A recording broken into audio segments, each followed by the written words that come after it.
Welcome back. I'm Antonio Parkinson. I'm excited to have you. And we have here Gyasi C, and we're talking about Gyasi's rise to fame as a CEO of Methodist North Hospital. And Gyasi, thank you for being on the show, man. Thank you again. So you know, let's get into the meat of what it is that you do. Tell me not briefly, tell me as long as you want.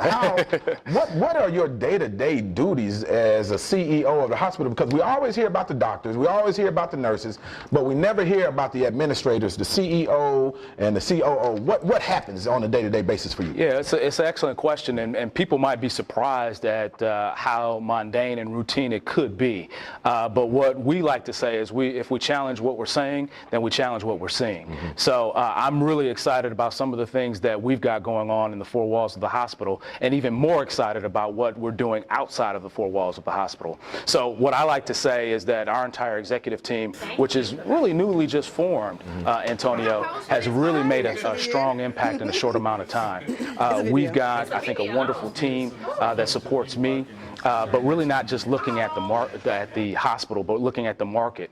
And I'm not too worried about their positions, but I am worried about their passion. And I think they've got the right passion to really affect some wonderful things here in the market. So go ahead. Go ahead. So what the day-to-day responsibilities for you, and it has to be tremendous because you're 240 beds, am I correct? 260 260, yeah, okay, I was minimizing. Y'all forgive me, executive team at Methodist North and all the working people, because so that many beds, and so you're responsible for all of those lives that come through there. Correct. You know, with you being at the head of the hospital. So day to day, you come in. What happens? You come in, you drink a cup of Starbucks, and what happens?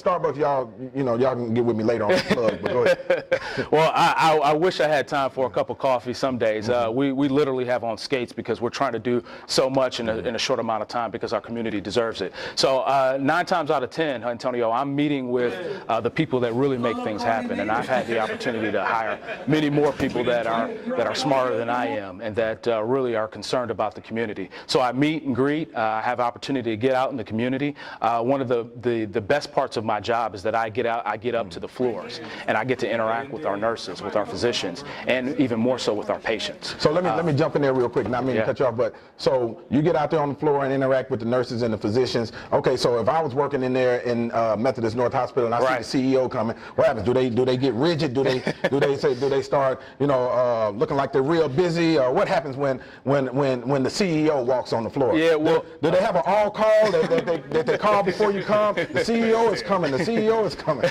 Let's hope not. And unfortunately, I've got some experience with cockroaches. So when they turn on the lights and everybody scatters, it's not like that in Methodist North. They know that I'm there for really just to make sure that they feel supported. Right. I always say the only reason I have a job is to knock down barriers so that they can do theirs. Wow. So I really want to make sure that I'm interacting with them on a very regular basis, and then making sure that I have a chance to interact with our patients. Right. So they know when I am on the floors, I am on the unit, it's not a big deal because we do it regularly. My entire executive team does. Wow.